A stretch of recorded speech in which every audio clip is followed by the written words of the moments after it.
Winter is coming.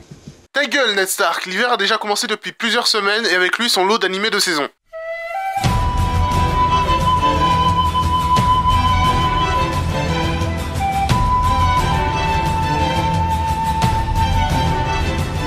Salut les gens, c'est le Duc et aujourd'hui on parle des animés de l'hiver 2018 que je regarde. Tout d'abord, on a Death March Kara, j'arrive pas à prononcer la suite, adapté par les studios Connect et Silverlinks du light novel éponyme. L'animé est disponible en simulcast sur Crunchyroll et raconte l'histoire d'un programmeur de jeux vidéo qui se retrouve téléporté dans son jeu. Ce n'est pas une histoire hyper originale, je vous l'accorde, mais j'ai beaucoup apprécié l'épisode 1 et j'attends de voir la suite. Ensuite, Overlord 2.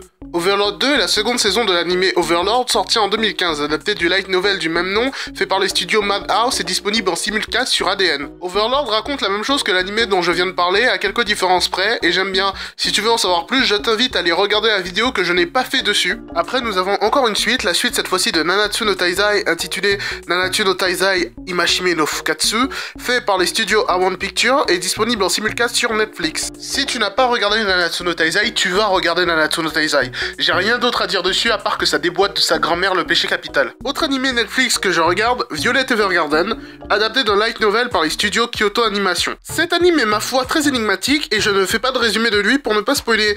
Cet anime est une claque visuelle et mon coup de cœur de la saison. Ensuite, je regarde Grand Crest Senki, adapté de devine quoi. Allez, devine. Un light novel, produit par les studios A1 Pictures lui aussi. C'est un anime de fantasy assez cool, l'univers est intéressant et il y a un côté prise de pouvoir militaire et construction d'un empire que j'aime beaucoup. Bon, la politique dans ce manga, c'est pas Game of Thrones, mais c'est cool quand même. Enfin, je termine cette liste par l'anime que j'ai honte de regarder, mais que je regarde quand même dans le noir, la solitude et la honte.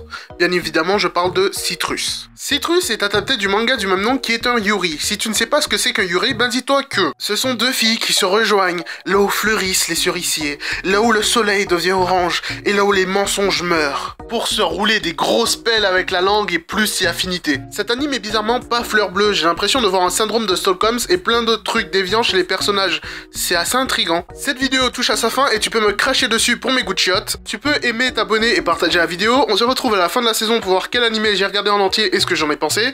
Moi je te laisse, j'ai un mur à défendre contre les marcheurs blancs. Salut!